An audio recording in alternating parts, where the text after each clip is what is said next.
오늘 저희에게 주신 본문 말씀은 요한복음 4장 1절에서 15절 말씀입니다. 1절부터 서로 교독하도록 하겠습니다. 제가 먼저 읽겠습니다. 요한보다 예수께서 더 많은 사람을 제자로 삼고 세례를 주신다는 소문이 바리새파 사람들의 귀에 들어간 것을 예수께서 아셨다. 사실 예수께서 직접 세례를 주신 것이 아니라 그 제자들이 준 것이다. 예수께서는 유대를 떠나 다시 갈릴리로 가셨다. 그렇게 하려면 사마리아를 거쳐서 가실 수밖에 없었다. 예수께서 사마리아에 있는 수가라는 마을에 이르셨다. 이 마을은 야곱이 아들 요셉에게 준 땅에서 가까운 곳이며 야곱의 우물이 거기 있었다. 예수께서 길을 가시다가 피로하셔서 우물가에 앉으셨다. 때는 오정쯤이었다. 한 사마리아 여자가 물을 기르러 나왔다. 예수께서 그 여자에게 마실 물을 좀 달라고 말씀하셨다. 제자들은 먹을 것을 사러 동네에 들어가서 그 자리에 없었다. 사마리아 여자가 예수께 말하였다. 선생님은 유대 사람인데 어떻게 사마리아 여자인 나에게 물을 달라고 하십니까? 유대 사람은 사마리아 사람과 상종하지 않기 때문이다. 예수께서 그 여자에게 대답하셨다. 내가 하나님의 선물을 알고 또 너에게 물을 달라는 사람이 누구인지를 알았더라면 도리어 내가 그에게 청하였을 것이고 그는 너에게 생수를 주었을 것이다. 여자가 말하였다. 선생님에게는 두레박도 없고 이 우물은 깊은데 선생님은 어디에서 생수를 구하신다는 말입니까? 선생님이 우리 조상 야곱보다 더 위대하신 분이라는 말입니까? 그는 우리에게 이 우물을 주었고 그와 그 자녀들과 그 가축까지 다 이 우물의 물을 마셨습니다. 예수께서 말씀하셨다. 이 물을 마시는 사람은 다시 목마를 것이다. 그러나 내가 주는 물을 마시는 사람은 영원히 목마르지 아니할 것이다. 내가 주는 물은 그 사람 속에서 영생에 이르게 하는 샘물이 될 것이다. 같이 읽겠습니다. 그 여자가 말하였다. 선생님, 그 물을 나에게 주셔서 내가 목마르지도 않고 또 물을 기르러 여기까지 나오지도 않게 해주십시오. 아멘.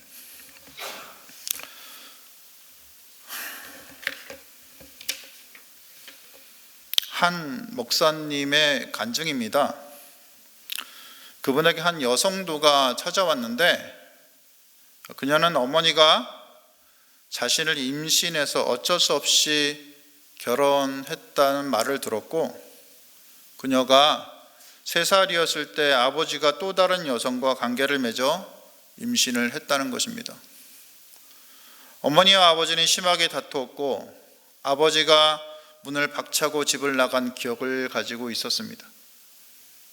그녀는 마음속 깊은 곳에 이 기억을 가지고 통증과 같은 아픔을 느끼고 살아가고 있었습니다. 그 목사님은 그녀의 상처를 치유하기 위해 기도하며 성령님께 인도를 의탁하였는데 주님은 그들은 과거의 악의 침대 장면으로 되돌아가게 그렇게 해주셨답니다. 그녀는 아픈 상처로 인해 쥐어짜듯 비명을 질렀으며 3살 어린아이가 되어서 부르짖었습니다. 아빠, 제발 저를 버리지 말아주세요. 아빠, 제발 저를 버리지 말아주세요. 이 아빠, 제발 저를 버리지 말아요 주세요 하는 이 말은 사실 예수님께서 십자가에서 하나님께 부르짖었던 말입니다.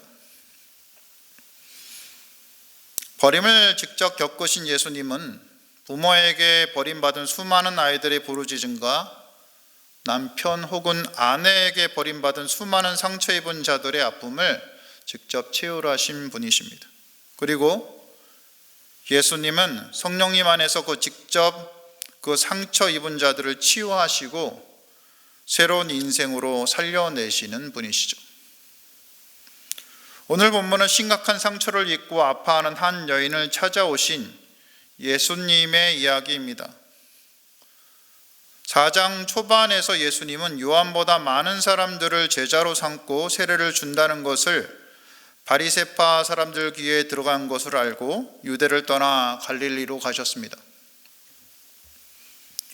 당시 유대인들이 유대 땅에서 갈릴리로 가는 길은 세 가지가 있었습니다. 그 첫째는 여리고가 아시죠? 요단강 근처에 있는 도시. 여리고에서 갈릴리로 뻗은 요단 동편 협곡, 요단강을 건너서 그 협곡을 쭉 따라서 올라가는 길입니다. 이것은 왕의 대로라고 불리는 길이었습니다. 이 길은 주로 사마리아를 무시하고 예루살렘에 충성하는 사람들이 그 주로 이용했던 길입니다. 둘째는 지중해 연안을 따라서 따라가는 해변길입니다. 이게 예루살렘이 산지에 있었고 이 밑에 블레셋이 옛날에 있었던 그 지역이 해변인데 그 해변길을 쭉 따라서 갈릴리로 가는 길이 있습니다. 그리고 나머지 한 길이 베델, 많이 들어본 도시죠. 세겜, 사마리아를 거쳐 갈릴리로 가는, 주로 이제 우리가 창세기에서 아브라함, 야곱, 이삭 등과 같은 족장들이 다녔던 길입니다. 예수님은 바로 이 족장의 길을 택하셔서 갈릴리로 가셨습니다. 이 길은 해발 한 600m 되는 산둥성이를 타고 이렇게 가는 길입니다. 그래서 험한 길이었고 무엇보다 사마리아인들이 맞거나 이렇게 냉대하는 것을 참아내야 하는 그러한 길이기도 했습니다. 사마리아는 당시 원래 북이스라엘의 수도였죠. 그런데 아수르한테 멸망당한 이후에 아수르가 사마리아에 있는 귀족들을 다 잡아갑니다. 그리고 여러 이방 민족들을 그 속에다 갖다 심어놓죠. 그래서 서로 결혼을 하면서 혼혈이 일어나고 또 혼합 민족이 되어버립니다. 그래서 유대인들은 정통 이제 이스라엘인들이죠. 이 사마리아 사람들을 싫어하고 또 오염된 땅으로 인식을 했던 거죠. 그런데 예수님은 사마리아를 거쳐서 갈릴리로 가시겠다고 오늘 말씀에서 말씀하십니다. 본문 4절에 이렇게 얘기합니다. 그렇게 하려면 사마리아를 거쳐서 가실 수밖에 없었다. 이 표현을 영어 성경인 ESV로 보면 He had to pass through Samaria입니다. had to니까 뭐뭐 할 수밖에 없었다입니다. 근데 이거는 헬라어로 원래 데이라는 것이 들어가는데 헬라어라는 데이 혹시 들어보셨는지 모르지만 헬라어 데이는 신적인 필연성, 즉 하나님의 작정에 의해서 일어나는 것을 행할 때 뭐뭐 할 수밖에 없었다라는 표현을 쓸 때 이 데이라는 표현을 씁니다. 그러니까 예수께서 사마리아로 가신 것이 그냥 간 게 아니고 하나님께서 그 마음속에 부담감을 주셨기 때문에 그 사마리아로 갔다는 말씀이시죠. 이런 부담감을 안고 사마리아 수가로 갑니다. 예수님이. 그래서 한참 동안 가셨기 때문에 몸이 피곤하십니다. 그리고 우물가에 앉으셨습니다. 우물은 이게 야곱의 우물입니다. 야곱이 아들 요셉에게 준 땅인 즉 세겜 근처죠. 그 땅에서 가까운 곳이었고 시간은 오정이었습니다. 근데 여기서 우리가 살펴봐야 될 것 중에 하나가 오정으로 번역된 시간에 대한 부분입니다. 실은 이 시간은 우리가 이전까지는 우리가 많은 설교에서 대낮이고 그 다음에 대낮이기 때문에 사람들이 오지 않는 곳에서 이 사마리아의 여인이 창피해서 남을 피해서 왔다 이렇게 표현을 해서 그렇게 했었는데 지난번에 우리 요한복음에 대해서 우리가 강의를 들었었죠. 그랬을 때 이 시를 로마시로 주로 많이 요한복음이 로마시를 사용하기 때문에 원래 우리 개역개정에 보면은 여기는 정오라고 오정이라고 되어 있는데 개역개정은 6시로 되어 있습니다. 그래서 6시는 저녁 6시로 그대로 봐야 된다라고 얘기를 하셨었어요. 기억하시나요? 네. 그런데 사실 여기서 이제 제가 이 부분을 어떻게 봐야 되나 하고 다시 한번 살펴보면서 신학자 모리스라는 분이 계십니다. 그런데 이분의 견해에 따르면 이 로마에서도 법률 용어에서만 이 자정에서 시작하는 우리 지금 쓰는 우리 계산법을 그대로 쓰고 그러지 않고 모든 일에 일반적인 일에는 그냥 일출 아침 6시부터 쭉 다시 시작하는 이 유대의 달력, 유대의 시간법을 계산하는 그거하고 똑같은 것을 쓴다라고 그렇게 얘기를 하시더라고요. 그러니까 예를 들어서 로마인들의 해시계를 쓸 때, 당시 해시계였죠. 지금 있는 시계가 아니고 해시계를 쓸 때 정오를 나타내는 시간을 6으로 쓰지 12로 쓰지 않았다라는 겁니다. 그러니까 여기서는 이 시간이 오정으로 표현된 세번역의 표현이 정확하다는 거죠. 저는 이렇게 모리스 의견을 따릅니다. 그래서 정오, 즉 한낮의 시간으로 보는 것이 더 타당하다고 보시면 될 것 같습니다. 더하여 시간적 배경이 정오여야 예수님이 여인을 만날 때 다른 여인들의 방해를 받지 않을 수 있습니다. 만약에 저녁 시간이었으면 다른 여인들이 많이 몰려와서 물을 길었을 겁니다. 우물이 많지 않았기 때문에요. 그런데 한낮이었기 때문에 예수님이 그 여인과 만나서 독대할 수 있었죠. 시간이 멈춘 듯 예수님과 그 여인의 대화가 이어갈 수 있었습니다. 우리는 여기서 마치 영화를 보는 것처럼 빛이 가득한 이 사마리아 초원에 두 사람이 만나는 장면을 볼 수가 있습니다. 멀고 험한 길을 오시느라가 힘이 들어서 지치신 예수님이 자리에 앉아 있고, 사마리아 벌판 정오의 한낮에 그 뜨거운 날씨에 그 물동이를 이고 우물에 걸어오는 한 30대 중반쯤 되어 보이는 한 여인의 모습이 나타나는 거죠. 그 여인의 얼굴은 정오의 태양이 가득한 빛 가운데 있지만 어둡고 무표정해 보입니다. 그녀의 무표정한 얼굴을 우리가 상상할 수 있는 것은 그 마음의 상처와 불신이 가득했기 때문일 것입니다. 예수님은 그녀와 눈을 마주치고 물을 좀 달라고 말씀하십니다. 그때 여인이 대답을 하죠. 차갑게 대답했을 겁니다. 당신은 유대 사람인데 어찌 사마리아 여자인 내게 물을 달라 하시오. 그런데 이런 여자의 반응은요, 당시 상황에서는 자연스러운 반응이었습니다. 당시 이스라엘 사회는 남자가 여자에게 공경하니 말을 할 수가 없었습니다. 오히려 남편에게 의심받았기 때문에 그럴 수가 없었죠. 남자가 여자에게 쉽게 말을 거는 것은 소위 수작 부리는 행동으로 보아도 무방했기 때문입니다. 더구나 유대인 남자가 사마리아 여자인 자신에게 말을 거는 것은 유대인의 입장에서 볼 때 부정하게 되는 것이기에 더더욱 그랬겠죠. 하지만 그녀는 예수님에 대해서 잘 몰랐던 것 같습니다. 그녀는 예수님이 부정을 타는 존재가 아니라 그 부정함을 새롭게 회복시키는 존재임을 몰랐던 것입니다. 예를 들어서 예수님이 문둥병을 만나면 문둥병자로 인해서 부정해지는 것이 아니라 문둥병자를 회복시키는 분이시죠. 예수님이 사마리아 여인을 만났을 때 사마리아 여인으로 인해서 부정해지는 분이 아니라 그 여인을 회복시키는 분인 것을 그 여인은 몰랐던 것입니다. 지금까지 그녀가 살아온 세상의 많은 것들이 그녀에게 이렇게 얘기했을 것입니다. 너는 부정한 자야.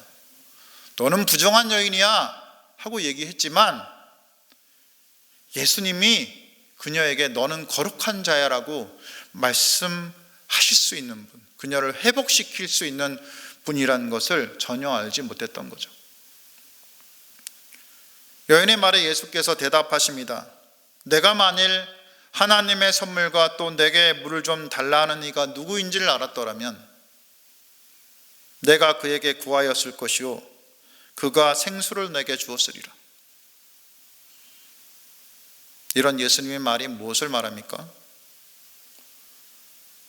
주님께서 정오의 태양 아래 물을 기르러 오는 그녀의 표정과 몸짓과 말을 보시면서 그녀 삶의 고단함을 보셨다는 말입니다. 이미 살아갈 힘을 많이 잃어버린 그녀에게 정말 필요한 것을 줄 수 있는 분이 예수님 자신임을 말씀하셨던 거죠. 이런 예수님의 말을 들을 때 주님 접니다. 주님 바로 저입니다. 제가 그 사마리아 여인입니다. 이렇게 하시는 분은 없으신 거예요. 주님을 믿는다고 교회에는 나오지만 세상 어디에서도 답을 찾지 못하고 세상 고난에 치이고 찌들려서 이제는 더 바랄 것도 아무런 희망도 보이지 않고 그저 죽지 못해 사는 삶을 꾸역꾸역 살아가는 분은 없으신 거예요. 혹 그렇지 않다고 해도 내가 왜 사는지 모르겠어, 내 삶엔 아무런 의미도 느껴지지 않아 하시는 분은 없으십니까? 마치 태양이 내릴 쬐는 광야의 정오 시간에 터벅터벅 물을 기르러 나오는 바로 이 사마리아 여인처럼 만약 우리 삶이 그렇다면 예수님을 바라보셨으면 합니다. 예수님은 사마리아 여인을 향해서 두 가지를 모른다고 말씀하십니다. 첫째는 하나님의 선물입니다. 이것은 10절 후반에 나오는 생수와 동격으로 성령을 말합니다. 둘째, 내게 물을 달라 하는 이인 예수님을 모른다고 말씀하십니다. 여인은 이 두 가지를 몰랐기 때문에 삶의 어둠이 가득했던 거죠. 벗어날 길이 보이지 않았습니다. 여러분, 이 두 가지 성령님과 예수님을 잘 알고 계십니까? 그냥 머리 말고 진정 삶의 모든 부분에서 그 두 분을 알고 계십니까?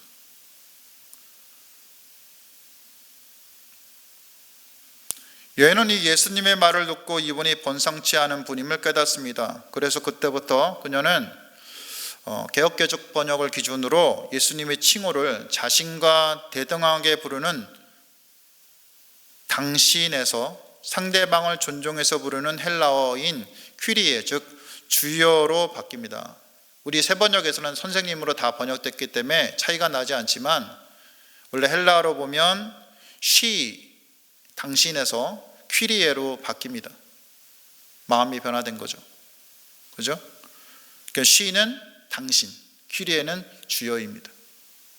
그래서 이 그녀는 예수님의 말을 전혀 이해 못하고 그럼에도 불구하고 이분이 누구신지 전혀 아직 알지도 못합니다. 그러면서 그냥 주여 얘기하는 거예요. 주여는 이제 보통 남자들을 높여서 부를 때 쓰는 말입니다. 그래서 그녀는 이렇게 말합니다. 선생님에게는 두레박도 없잖아요. 이 우물은 되게 깊은데 어떻게 이 우물에서 생수를 구하신단 말입니까?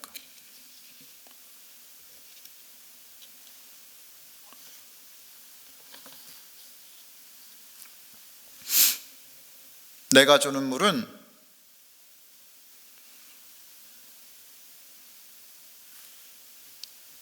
네 목을 마르지 않게 할 거야 라는 예수님의 말에 대해서, 생수가 나올 거란 그 말에 대해서 예수님이 그렇게 얘기한 거에 대해서 여인은 그것을 깨닫지 못합니다. 아, 설마 선생님이 우리 조상 야곱보다 위대하시다는 말인 거예요.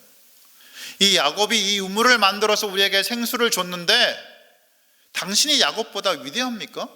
설마요?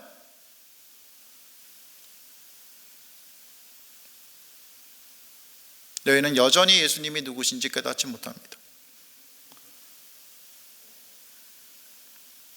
이런 여자의 말에 예수님이 대답하십니다. 여자여, 이 우물물 마시는 사람은 다시 목마를 거야.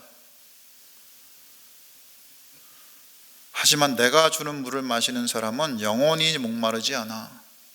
내가 주는 물은 그 사람 속에서 영생에 이르도록 쏟아나는, 그렇게 솟아나는 샘물이 될 것이기 때문이야. 사실 구약에서 이 물과 생수의 이미지는 생명과 하나님을 나타냈습니다. 가장 대표적인 구절이 예레미야 2장 13절입니다. 제가 읽어보겠습니다. 내 백성이 두 가지 악을 행하였나니 곧 그들이 생수의 근원인 나를 버린 것과 스스로 웅덩이를 판 것인데 그것은 그 물을 가두지 못할 터진 웅덩이들이니라. 생수의 근원인 하나님을 버리고 스스로 뭘 하겠다고 웅덩이를 파는 게 죄라는 것입니다.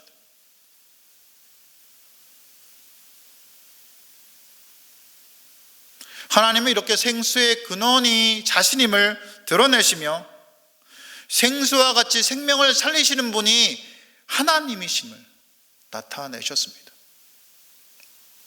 그러니 예수께서 생수를 주신다는 요한복음 4장의 말씀은 무엇입니까? 우리가 어둠에서 고통을 당하는 이유가 생수이신 예수님을 온전히 믿고 의지하지 않았기 때문이라는 것입니다. 우리 스스로 웅덩이를 팠다라는 겁니다. 다시 말해서 우리가 예수님을 진실로 믿으면 우리가 혼자서 고민하고 안고 있는 이 세상의 고통이 더 이상 우리를 올가매지 못하고 우리가 예수님 안에서 자유로워질 수 있다는 겁니다. 물론 15절에 여인이 바라고 말하듯 세상에서 겪어야 하는 육체적 모든 노고에서 이렇게 완전히 벗어날 수 있다는 말은 아닙니다. 우리는 우리가 겪어야 하는 모든 수고와 고통을 여전히 겪어야 할 것입니다. 우리가 예수님을 알고 성령님 안에 산다고 해도 그것이 벗어지진 않죠. 이 세상에서 우리가 겪어야 하는 고통은 다름 아닌 사실 누군가가 저질러 놓은 죄의 결과의 열매일 가능성이 매우 크기 때문입니다. 그래서 우리는 주로 이런 죄의 열매를 같이 먹습니다. 그래서 고통스러워하죠. 그래서 아픔과 상실, 배신에 따른 슬픔과 번민, 연약함과 송산된 심령으로 인해서 고통에 힘들어하는 것이 실은 우리의 현실입니다. 하지만 우리가 예수님을 의지하고 성령 안에서 살면 변화가 있습니다. 우리가 연약함으로 인해서 힘들어하고 고통스러워할 때 로마서 8장 26절에서 말씀하시듯 성령이 우리의 연약함을 도우시기 때문입니다. 우리가 비록 마땅히 기도할 바를 알지 못할 때에도 성령이 말할 수 없는 탄식으로 우리를 위해 친히 간구하시기 때문입니다. 이것이 하나님의 선물이고 생수이신 성령님이 우리에게 임하시면 우리를 살리시고 영생에 이르도록 우리 속에서 샘물처럼 솟아나는 것입니다. 하나님께서 우리를 홀로 내버려 두지 않으시고 우리가 더 이상 패배한 삶을 살지 않도록 내버려 두지 않으신다는 것입니다. 그 이유는 우리가 예수님이 누구시며 얼마나 우리를 사랑하시는지, 그 예수님의 사랑이 무엇인지 우리가 알 때 그분이 우리의 상함을 친히 경험하시고 우리의 연약함을 아시고 도우신다는 것을 알 때 우리가 더 이상 그 문제에 어찌할 바를 모르고 그 문제에 침단돼서 무너지며 어둠 속에 숨는 존재가 아니라는 거죠. 우리는 우리를 사랑하시고 도우시는 예수님을 알고 우리와 함께 하시며 우리를 부르셔서 바른 길로 인도하시는 보혜사 성령님을 의지하고 알기에 더 이상 문제 속에 잠겨 사는 존재가 아니란 것입니다. 오히려 그 문제들에 치여 사는 것 같지만 그 속에서 다양한 종류의 기쁨의 의미를 발견합니다. 우리에게 부어지는 성령님, 우리 속에서 솟아오르는 생수 같은 성령으로 인해서 새로운 삶의 의미를 발견하는 자들이라는 것입니다. 이런 자들에게 로마서 8장 28절 모든 것이 합력하여 선을 이루는 역사가 일어날 것입니다. 이것이 모든 것이 선하다는 것은 아니죠. 우리에게 있는 모든 것은 오히려 힘들고 어렵고 악해 보입니다. 대부분 그래요. 하지만 이 악해 보이는 모든 것을 바꾸셔서 선으로 만드시는 분이 하나님이시죠. 그 하나님으로 인해서 우리가 감사하고 기뻐할 수 있다는 것입니다. 마지막으로 설교 초반에 자신을 버리고 떠난 아버지로 인해서 상처받은 한 여인이 예수님을 깊이 만남으로 변화를 받고 회복되어서 쓴 기도문의 일부를 읽어보면서 설교를 마치겠습니다. 오 하나님, 나의 사랑하는 아버지, 제 마음은 당신께서 저를 결코 버리시지 않았다는 생각으로 인하여 기쁨으로 가득 넘치고 있습니다. 당신은 그 순간까지도 아버지의 사랑으로 저를 내려다보고 계셨습니다. 당신은 저희 어머니가 저를 낳을 때에도, 아버지에게 버림받은 아이로 비통한 눈물을 흘리며 울고 있을 때에도 거기 계셨습니다. 당신은 저를 당신의 큰 팔로 계속 붙들고 계셨으며 당신의 사랑으로 저를 부드럽게 흔들며 달래 주셨습니다. 당신은 저의 진실한 아버지십니다. 저는 당신의 사랑을 알고 누구든지 용서할 마음이 생겼습니다. 원어웃기는 저에게 완전한 치유를 경험할 수 있도록 도와주시옵소서. 아시겠습니까? 주님은 당신과 함께 하시며 도와주십니다. 이것을 알고 기억하고 여러분이 갖고 있는 모든 아픔과 상처를 회복하고 치유하고 자유하시는 여러분들이 다 되시기를 주님의 이름으로 축원드립니다. 오늘 말씀을 기억하면서 잠시 기도하겠습니다. 우리 마음에 예수님이 어떤 분이며 성령님이 어떤 분이십니까? 우리의 문제는 무엇입니까? 우리의 모든 것들, 악한 모든 것들을 뛰어넘어서 그것들이 우리를 너무 힘들게 하지만 우리의 아버지 되신 하나님, 예수님과 성령님 함께 하시고 도와주심으로 그 모든 것이 합력하여 선을 이름을 알고 그것을 믿음으로 고백하고 또 기뻐하고 감사하는 여러분들이 되시기를 기도하시기 바랍니다.